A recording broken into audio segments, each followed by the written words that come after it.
Cinema അതേപോലെ ഒളിഞ്ഞു നോക്കും കുളിസി അതാ ക്യൂരിയോസിറ്റി കാണാനുള്ള ഒരു ത്വര. അപ്പൊ അതൊക്കെ ഇതാക്കുമ്പോ ആരെയും പിടിക്കുകയൊക്കെ ചെയ്തിട്ടുണ്ടോ? വീട് വെച്ചാൽ ഓടിട്ട് വീടിന് പുറത്തായിരിക്കും ബാത്റൂം ഉണ്ടാവും, ഉള്ളില് പുറത്തുനിന്ന് പോയി ഒളിഞ്ഞു പോകും. MRZ തൊപ്പി ഗ്യാങ്ങിലെ മാമുവിന്റെ ഒരു ഇന്റർവ്യൂ വെറൈറ്റി മീഡിയയിൽ വന്നിട്ടുണ്ടായിരുന്നു. നൈനിഷ ആയിരുന്നു അതിലെ ആങ്കർ. ആ ഒരു വീഡിയോയിലെ കുറച്ച് പോർഷൻ എന്ന് പറഞ്ഞാൽ അത്യാവശ്യം വിവാദമായിട്ടുള്ള കുറച്ച് പോർഷനാണ് എൻ്റെ വീഡിയോയുടെ തുടക്കത്തിൽ ഞാൻ വെച്ചിട്ടുള്ളത്. വെറൈറ്റി മീഡിയയെ കുറിച്ച് എല്ലാവർക്കും അറിയാം. ആരെങ്കിലും സെലിബ്രിറ്റി ആയിക്കഴിഞ്ഞാൽ അല്ലെങ്കിൽ ആകാൻ പോകുന്നു എന്നൊരു സന്ദർഭം വരികയാണെന്നുണ്ടെങ്കിൽ തീർച്ചയായിട്ടും അവരുടെ ഒരു ഇന്റർവ്യൂ വെറൈറ്റി മീഡിയയിൽ ഉണ്ടായിരിക്കും. അത് അവരുടെ ഒരു നല്ല ക്വാളിറ്റിയാണ്. അതുകൊണ്ട് തന്നെയാണ് ആ ചാനൽ ഒരുപാട് ആൾക്കാർ കാണുന്നത്. ഞാൻ ആ ഇന്റർവ്യൂവിന് റിയാക്ഷൻ വീഡിയോ ചെയ്യാൻ വന്നതല്ല. എന്നാലും ആ ഒരു കണ്ടന്റ് എന്തുവാണെന്ന് ജസ്റ്റ് ഒന്ന് പറയാം. ഈ ഒരു ഇന്റർവ്യൂവിനിടയിൽ മാമു പറഞ്ഞു പുള്ളിക്കാരൻ പണ്ട് ഒളിഞ്ഞു നോക്കാൻ പോകുമായിരുന്നു എന്നൊക്കെ. അപ്പം അതുമായി ബന്ധപ്പെട്ട് പിന്നെ ആങ്കർ ചോദിച്ച ചില ചോദ്യങ്ങളുണ്ട്, എങ്ങനെയാണ് പോയിരുന്നത്, അതുമായി ബന്ധപ്പെട്ട് ജസ്റ്റ് അതിനെ ഒരു ജസ്റ്റിഫൈ ചെയ്യുന്ന രീതിയിലുള്ള കുറച്ച് കാര്യങ്ങൾ.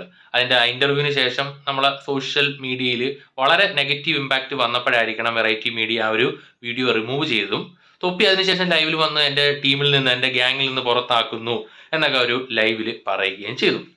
ഓക്കെ, ഞാൻ അവരുടെ ആ ഒരു വീഡിയോയിൽ മാമുവിനെ കുറിച്ചോ ആ ഒരു പുള്ളിക്കാരനെ കുറിച്ച് അല്ലെങ്കിൽ ആ ഒരു ഗ്യാങ്ങിനെ കുറിച്ചൊന്നും വീഡിയോ ചെയ്യുന്നില്ല. മുമ്പ് പലപ്പോഴും പലരും തൊപ്പിയെക്കുറിച്ച് നെഗറ്റീവായിട്ടും പോസിറ്റീവായിട്ടും ഒക്കെ പറഞ്ഞിട്ടുണ്ട്. പണ്ട് നെഗറ്റീവ് പറഞ്ഞ ആൾക്കാർ പലരും പുള്ളിയെക്കുറിച്ച് പോസിറ്റീവും പറയുന്നുണ്ട്. ഈ ഇടയ്ക്കുള്ള കുറച്ച് വീഡിയോസൊക്കെ കാണുമ്പോൾ കുറച്ച് തന്ത വൈബ് എന്നൊക്കെ കളിയാക്കുന്ന ഒരുപാട് ആൾക്കാരെ ഞാൻ കണ്ടു. എങ്കിൽ പോലും കുറച്ച് റെസ്പോൺസിബിലിറ്റീസ് ഒക്കെ വന്ന് കൂടുള്ളവരെയൊക്കെ കൊണ്ടു നടക്കുന്ന രീതി കുറച്ച് നല്ല, മുടി മാത്രമല്ല മുറിച്ചിട്ടുള്ള കുറച്ച് നല്ല ക്യാരക്ടറൊക്കെ വന്നതായിട്ട് എനിക്ക് പേഴ്സണലി തോന്നിയിട്ടുണ്ട്. മറ്റുള്ളവരുടെ അഭിപ്രായം എനിക്കറിയത്തില്ല. അപ്പോൾ അവരുടെ കുറ്റം പറയുന്ന ആ സൈഡിലേക്ക് ഞാൻ പോകുന്നില്ല. പക്ഷെ ഞാനൊരു യൂട്യൂബ് ചാനൽ റൺ ചെയ്തുകൊണ്ട് പോകുന്ന ആളാണ്. അപ്പം ഞാൻ എൻ്റെ വീഡിയോ ചെയ്ത് ഇപ്പം ഈ എടുക്കുന്ന വീഡിയോ ആണെന്നുണ്ടെങ്കിലും ജസ്റ്റ് ഒരു തവണ ഞാൻ കംപ്ലീറ്റ് ആയിട്ട് കണ്ടു തീർത്ത ശേഷം മാത്രമേ ഞാൻ എയർ ചെയ്യത്തുള്ളൂ. കാരണം ഒരാൾ ഈ ഒരു വീഡിയോ കാണുമ്പോൾ അതിൽ മോശമായിട്ട് മറ്റുള്ളവർക്ക് തോന്നാൻ പാടില്ല. അതെൻ്റെ ഒരു പോളിസിയാണ്. എൻ്റെ വീഡിയോ ചിലപ്പോൾ 100 200 കാണത്തില്ലായിരിക്കും, ജസ്റ്റ് ഒരാളായിരിക്കും കാണുന്നത്, ആയിക്കോട്ടെ. അയാൾ കാണുമ്പോഴും അയാൾക്ക് അത് മോശമായിട്ട് തോന്നാൻ പാടില്ല എന്നാണ് ഞാൻ വിശ്വസിക്കുന്നത്. അതുകൊണ്ട് ഞാൻ ജസ്റ്റ് സ്വയം ഒന്ന് കണ്ട് ഓക്കെ ആണെങ്കിൽ മാത്രമേ എയർ ചെയ്യത്തുള്ളൂ. കാരണം നമ്മൾ ലൈവ് അല്ല ചെയ്യുക.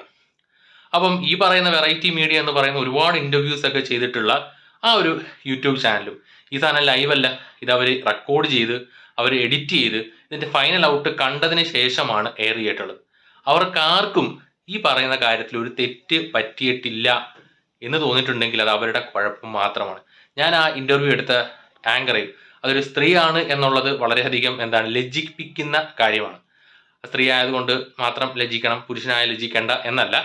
സ്ത്രീ ആയതുകൊണ്ട് ഇത്തരത്തിലുള്ള കാര്യങ്ങൾ കേൾക്കുമ്പോൾ എന്തുകൊണ്ടെന്ന് ചോദിച്ചാൽ നമ്മളെ നാട്ടിൽ ആ പറഞ്ഞ കണ്ടന്റ്, അതായത് ഒളിഞ്ഞു നോക്കാൻ പോകുന്നുണ്ടായിരുന്നു എന്ന് ചോദിക്കുമ്പോൾ ക്യൂരിയോസിറ്റി കൊണ്ടാണോ എന്ന് പറഞ്ഞുകൊണ്ട് വളരെ ജനറലൈസ് ചെയ്യുന്ന രീതിയിലാണ് ആ ഒരു ആങ്കർ സംസാരിച്ചിട്ടുണ്ടായിരുന്നത്. ആ ഒരു ചാനൽ വന്ന വീഡിയോ ആയതുകൊണ്ട് തന്നെ അതുമായിട്ട് ബന്ധപ്പെട്ട എല്ലാവർക്കും അതിൻ്റെ ഉത്തരവാദിത്തം ഉണ്ട് താനും.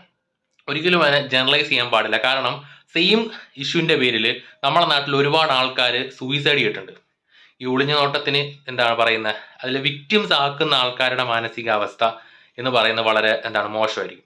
അപ്പോൾ അത് മനസ്സിലാക്കാതെ അതിനെയൊക്കെ ജനറലൈസ് ചെയ്യുന്നത് അത് ക്യൂരിയോസിറ്റി കൊണ്ടാണ്, അല്ലെങ്കിൽ എങ്ങനെയായിരുന്നു പോയിരുന്നത്, ഇത്രയും ആൾ പിടിക്കപ്പെട്ടിട്ടില്ലേ, ഇത്തരത്തിലുള്ള ജസ്റ്റ് ഈ മൂന്നാംകിട ചോദ്യങ്ങളുണ്ടല്ലോ, ആ ചോദ്യങ്ങളൊക്കെ ചോദിച്ച് ഒരു ഇൻ്റർവ്യൂ എടുത്തിട്ട് ഇത് കണക്ക് പബ്ലിക് പ്ലാറ്റ്ഫോമിലേക്ക് ദയവ് ചെയ്ത് ഇടാതിരിക്കുക. കാരണം ഇത് കാണുമ്പോൾ ഇതിലെ വിക്ടിംസ് ആയിട്ടുള്ള ആൾക്കാരോ അല്ലെങ്കിൽ അവരുമായി റിലേറ്റ് ചെയ്തിട്ടുള്ള ആൾക്കാരോ ഒക്കെ ഇത് കാണുമ്പോൾ അവർക്ക് വളരെയധികം ഫീൽ ആവും. കാരണം ഇന്ന് കുറേ ആൾക്കാർ ഇതൊക്കെ വന്ന് ജനറലൈസ് ചെയ്യുമ്പോൾ ഞങ്ങൾ അനുഭവിച്ച വേദന അല്ലെങ്കിൽ ഞങ്ങൾ അനുഭവിച്ചിട്ടുള്ള പ്രശ്നങ്ങൾ അതിനെ ജസ്റ്റ് ജനറലൈസ് ചെയ്യുന്നത് ഒട്ടും ശരിയായിട്ടുള്ള കാര്യമല്ല. അത് ചെയ്യാൻ നിൽക്കുന്നത് വളരെ മോശമായിട്ടുള്ള കാര്യം തന്നെയാണ്. അവർ വീഡിയോ ഡിലീറ്റ് ചെയ്തു എന്ന് മനസ്സിലാക്കുന്നു, നല്ല കാര്യമെന്ന് തന്നെയാണ് പറയാനുള്ളത്.